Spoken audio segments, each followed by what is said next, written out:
मित्रांनो नमस्कार.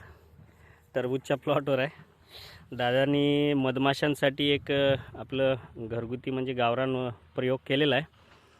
ते बघा आपण आता सक्सेस झालेलं असं वाटत आहे आम्हाला, कारण तुम्ही बघू शकता हे मोहळ आहे ना, इथं प्लॉटवर बसलेलं आहे. आता बघा दादा काय काय केलं एक वेळ सांगा बरं शेतकऱ्यांना.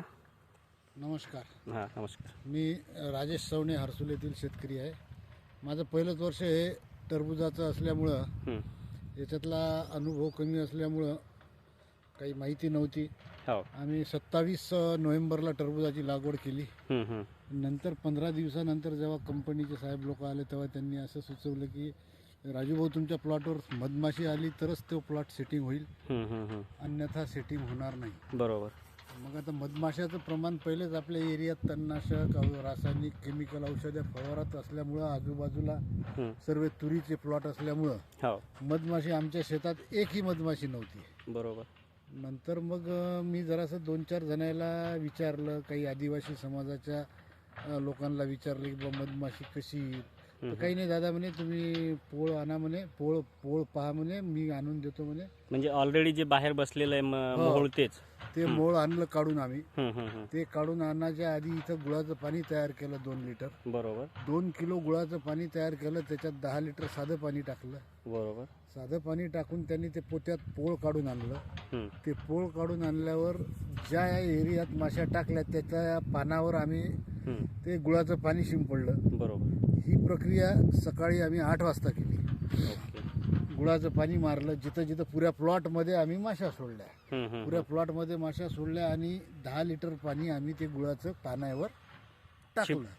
मग ते माश्या शेतात सकाळी फिरल्या अर्धा 1 तास. बरोबर. फिरल्यावर मग मी दुपारी जेवण करून आल्यानंतर पाहतो तर माशांनी आपलं चिकट सापळ्याचा एक ट्रॅप होता, त्या ट्रॅपला त्यांनी घर केलं. यांनी घर केलेलं इथं. हां. बरोबर. आणि आता मी त्यांना आता इथे दुपारून सावलीची व्यवस्था करणार आहोत आणि पाण्याची व्यवस्था इथे केलेली आहे.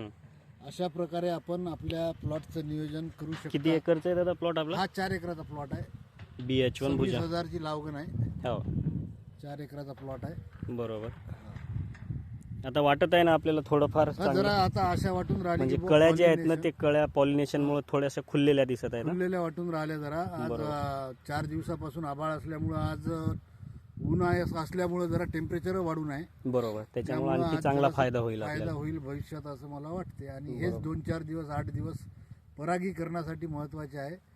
आणि 8 दिवसात दादा हे जे मोहोळ बसलेलं आहे समजा, ह्या माश्या प्लॉट मध्ये फिरून येऊन राहिल्या ना इथं. हो, फिरून कारण की बघू शकतो ते पाहा तुम्ही थोड्या वेळाने पहा तुम्ही, ते मध आणून राहिले आणि इथं मधाची पोळी तयार करून राहिले. बरोबर. बरोबर. ते जाऊन राहिल्या येऊन राहिल्या, जाऊन राहिल्या येऊन राहिल्या, हे कंटिन्युएशन मध्ये चालू आहे त्यांचं. चालू आहे. सकाळपासून त्या इथं जाणं येणं चालू आहे, कारण ते इथं नवीन वसाहत करून राहिले. बरोबर. हे शेतकऱ्याला फायदा होईल. बिलकुल 100% फायदा होईल. म्हणजे काही बिना पैशाचा कार्यक्रम आहे. ही औषध फवारणी मागे न लागता आणि कोणताही प्रयोग न करता आपला गुळ आणून गुळाचं पाणी 2 किलो गुळाचं पाणी 10 लिटर पाण्यात मिसळून मोहोळ पहिले पाहायचं, मोहोळ घ्यायचं आणि सकाळी 8-8:30च्या दरम्यान ही क्रिया करायची. 100% सक्सेस होईल. बघा शेतकरी मित्रांनो, हे शेतकऱ्यांनी केलेला प्रयोग आहे. हे नक्कीच आपण सक्सेस होईल असं त्यांचं म्हणणं आहे आणि होत पण आहे सक्सेस. तर असा प्रयोग करा शेतकरी मित्रांनो. धन्यवाद.